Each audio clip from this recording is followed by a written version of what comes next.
Bonjour à tous et toutes. Donc, je vais vous parler de ce sujet, faut-il être gentil ou méchant, à la fois avec ma casquette de spécialiste de l'épistémologie, philosophie de la connaissance, et puis surtout d'avocat, en me posant la question de savoir ce qu'il faut faire quand on est dans le monde du droit. Est-ce que il faut être gentil ou méchant? On revient bien sûr à ces questions morales. Alors, dans un premier temps, je voudrais parler de la relation que je peux avoir avec mes propres clients. Mais avec mes clients, c'est facile parce que de toute façon, il est clair qu'on est méchant. Donc la question se pose pas en fait. D'ailleurs, elle se pose assez peu pour les avocats, puisque autant nous, on peut se demander si on est gentil ou méchant, mais globalement, la société sait que nous sommes méchants. Donc nous avons toujours ce rôle-là et nous l'avons aussi vis-à-vis de nos clients. Alors les avocats le savent évidemment, puisque si on prend des exemples comme Jacques Vergès, il dit bien qu'il est le salaud lumineux. Donc le salaud lumineux, a priori, c'est pas le gentil de l'histoire. Alors il dit qu'il est lumineux, donc pourquoi et quel est son usage? On a bien sûr tous les textes de Nietzsche autour du bien et du mal, et évidemment, finalement, ce qui ressort, c'est que l'avocat, il n'est pas dans la question de la morale. Donc nous, ce qui était l'élément, ce que chacun des intervenants a dit tout à l'heure, en réalité, quand on intervient comme avocat, on ne se positionne absolument pas dans le cadre de la morale. Nous sommes les garants de la régularité des procédures. Donc la question n'est pas de savoir si la personne, ce qu'elle a fait, elle l'a fait du côté du bien ou du côté du mal. Le seul enjeu est de savoir si les procédures, enfin c'est un des enjeux principaux déjà, si on est là, c'est parce qu'il faut que les procédures soient régulières. Si les procédures ne sont pas régulières, alors de toute façon la décision, le juste, puisqu'en réalité la question posée qui va avec, c'est le lien entre le bien et le mal d'un côté et le juste. La décision ne peut pas être juste si elle n'est pas régulière. Donc si on a systématiquement en tant qu'avocat le rôle des méchants, c'est tout simplement parce que nous on n'est pas sur la question de la morale, on est sur la question de la régularité de la procédure.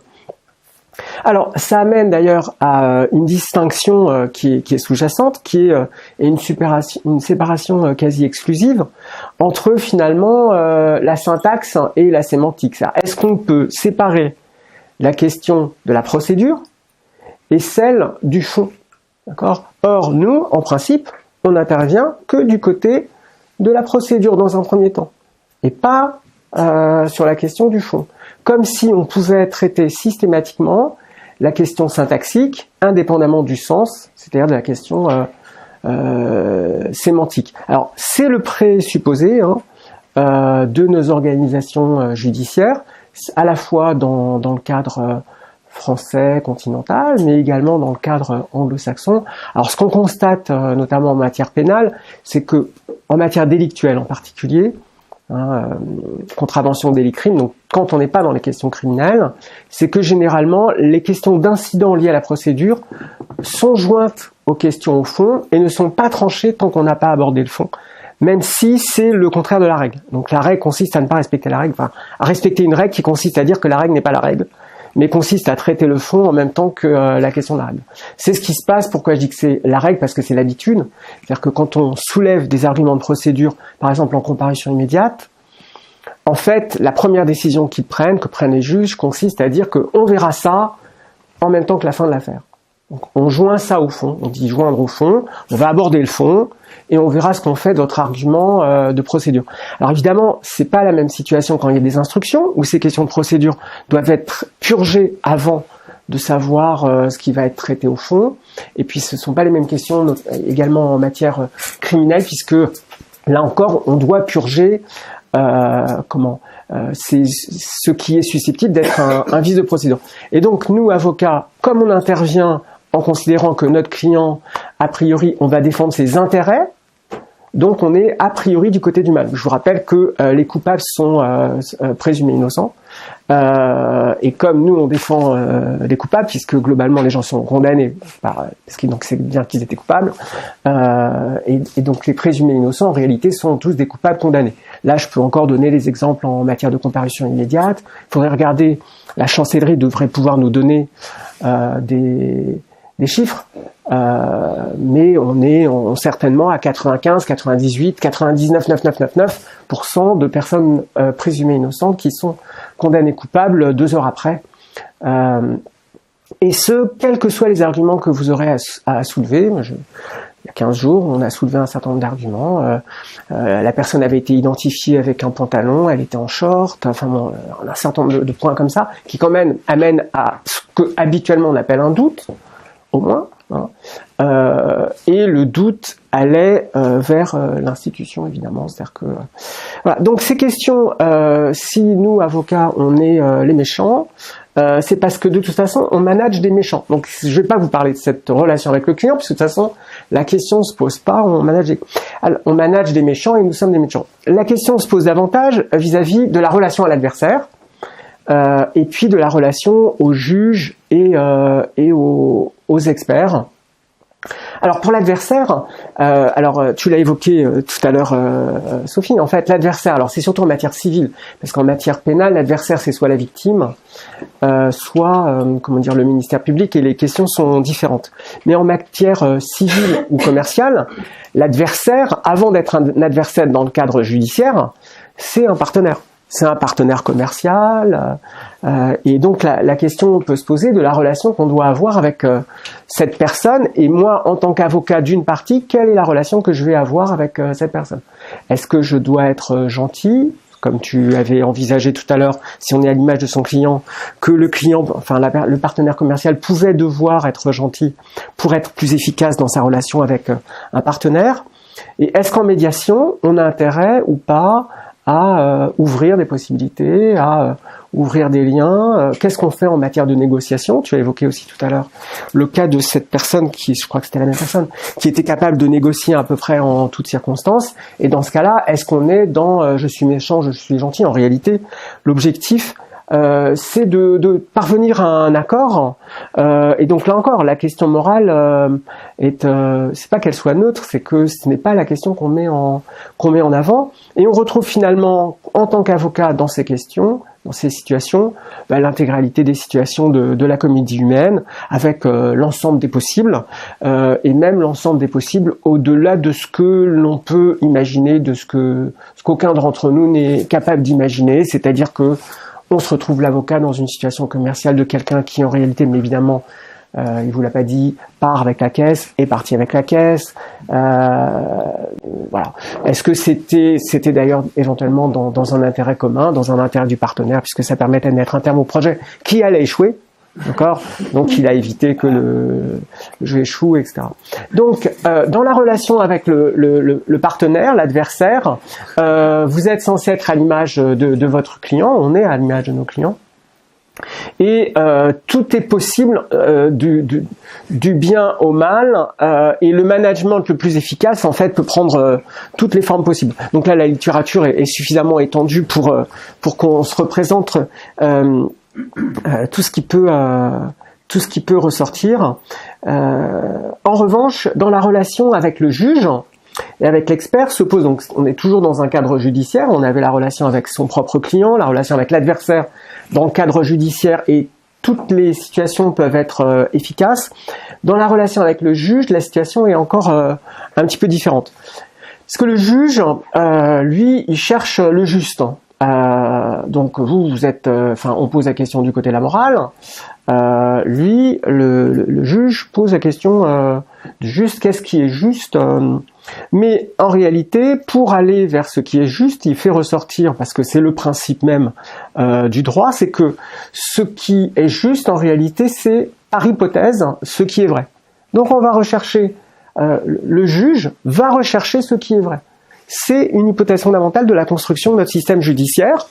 On va chercher ce qui est vrai, et à partir du moment où on saura ce qui est vrai, alors on va pouvoir appliquer les règles, et le juste en sortira. D'accord ?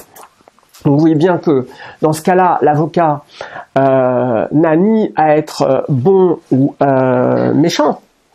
Il a à être l'auxiliaire de justice, le partenaire, qui, dans l'intérêt de son client, va faire en sorte que le juge voit apparaître le juste, la vérité, et cette vérité, on va l'aider à la trouver éventuellement en apportant des arguments, des moyens. Alors, cela peut prendre différentes formes. Quand on a des expertises techniques, hein, quand on est en situation technique, donc on va regarder un projet, etc., qui a échoué devant. Donc, le juge va déléguer la compétence judiciaire à un expert. Et donc, c'est pas le juge lui-même qui va tout de suite dire ce qui est juste. Il va demander à un expert de regarder la situation. Les avocats vont accompagner les deux parties. Et l'expert va sortir un rapport, émettre un rapport après avoir analysé les situations. Et sur la base de ce rapport, le juge va prendre une décision.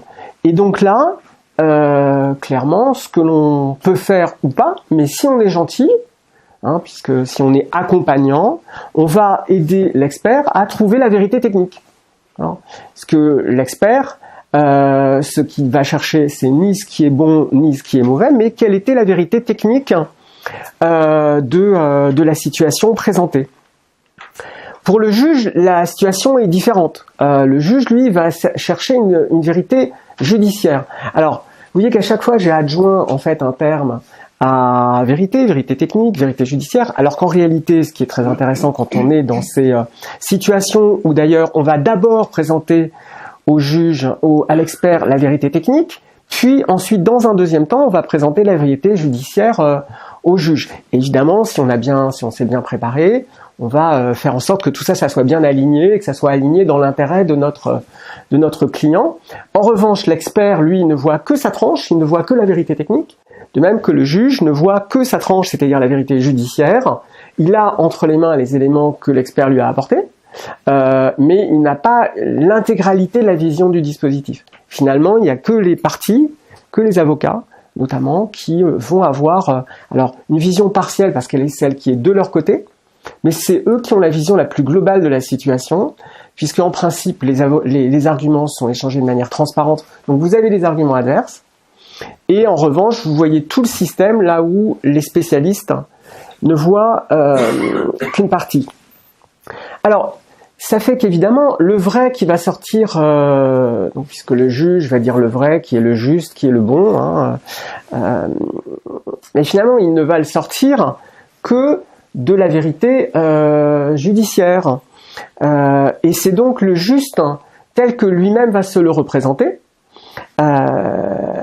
Et ce qui peut donc donner un certain nombre de déviations, évidemment, l'avocat, au cas où il serait méchant, pourrait éventuellement jouer sur ces représentations et faire qu'en sorte que l'intérêt de mon client corresponde à la représentation du juste que se fait le juge, et ce, indépendamment du vrai des pièces. C'est-à-dire concrètement, on va faire en sorte que le juge, on cherche une décision, d'accord, on revient à ces questions d'efficacité. On sait que pour cette décision, il faut que le juge, qui considère que lui a accès à la vérité absolue, ça aide beaucoup. Comme il a accès à la vérité absolue, il suffit de lui présenter les éléments qui vont le rassurer par rapport à cet objectif que lui se fixe. Parce que lui, autant nous on sait qu'on est méchant, autant lui qui est gentil va de toute façon rendre sa décision juste à partir de cet accès à la vérité. Alors, quelle est cette justice? C'est la justice que lui-même se représente. Alors bien sûr, il applique les règles, mais il peut arriver que le juge, dans sa représentation de ce qu'est la vérité, interfère, mais involontairement, avec la représentation qui peut se faire de ce qu'est une classe sociale, de ce qu'est la norme. Et donc le juste, qui est censé être le juste technique, le juste judiciaire, cette vérité judiciaire, elle bascule, ou elle peut basculer, ou elle pourrait basculer de manière extraordinaire vers le juste de classe, le juste social. C'est-à-dire qu'il arrive également que le juge à un moment prenne une décision parce qu'il sait qu'il y aura une paix sociale, parce que c'est la solution la plus raisonnable, parce que comme ça on n'aura pas appel. Alors on pourrait multiplier les exemples. Telle personne qui est sous tutelle, bon après tout la mesure on devrait l'annuler, mais pourquoi l'annulerait-on alors que la personne, si elle est plus sous tutelle, on va en faire quoi? Donc le plus simple c'est quand même de ne pas annuler la mesure, même si le renouvellement de la mesure, même si ce qu'on a fait n'est pas très régulier. Donc alors est-ce que là il exerce encore le rôle du gentil? Oui, mais du gentil vis-à-vis de la société. Donc il y a toujours une façon d'être le gentil de quelqu'un. Alors, ce qui fait qu'en tant qu'avocat, nous qui sommes méchants, vous voyez bien qu'on de temps en temps, en fait, on est tellement méchants qu'on joue le rôle du gentil pour que tout le monde soit satisfait.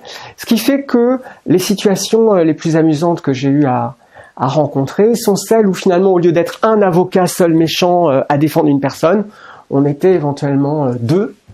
Comme ça, comme dans certaines séries ou certains romans, on pouvait jouer et alterner, nous, les deux avocats de la même personne, en étant parfois gentils, parfois méchants, et avec cette possibilité de mélanger les rôles et de faire en sorte que les arguments les plus intéressants pour le client puissent être entendus, même si chacun des deux personnes qu'il portait devenait inaudible parce qu'il était censé représenter ce que l'on ne voulait pas.